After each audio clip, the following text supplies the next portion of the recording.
មានរឿងអ្វីកើតឡើងអេរ៉ុងរុស្ស៊ីនិងចិនត្រៀមធ្វើសម្យុទ្ធយោធានៅភាគខាងជើងមហាសមុទ្រឥណ្ឌាក្នុងសប្តាហ៍នេះ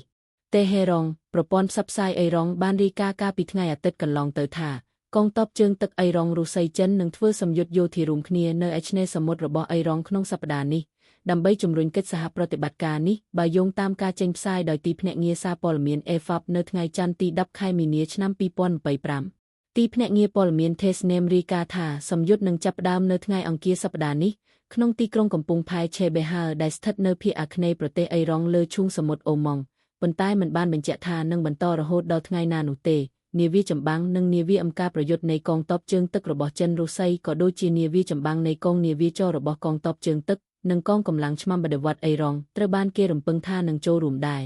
សម្យុទ្ធនេះនឹងប្រព្រឹត្តទៅនៅភាគខាងជើងមហាសមុទ្រឥណ្ឌាហើយមានគោលបំណងពង្រឹងសន្តិសុខក្នុងតំបន់និងពង្រីកកិច្ចសហប្រតិបត្តិការភពភាគីរវាងប្រទេសដែលមកចូលរួមអាសេបៃសង់អាវិកខាងត្បូងអូម៉ង់កាសាក់ស្ថានប៉ាគីស្ថានកាតាអ៊ីរ៉ាក់អេមីរ៉ាត់អារ៉ាប់រួមស្រីលង្កានឹងចូលរួមធ្វើជាអ្នកសង្កេតការណ៍គួរបញ្ជាក់ថាប្រទេសទាំង3ដែលមានបំណងដូចគ្នាក្នុងការប្រឆាំងទៅនឹងអ្វីដែលពួកគេកំណត់ថាជាអនុត្តរភាពរបស់អាមេរិកបានរៀបចំសម្យុទ្ធយោធារបៀបនេះនៅក្នុងតំបន់ក្នុងប៉ុន្មានឆ្នាំចុងក្រោយ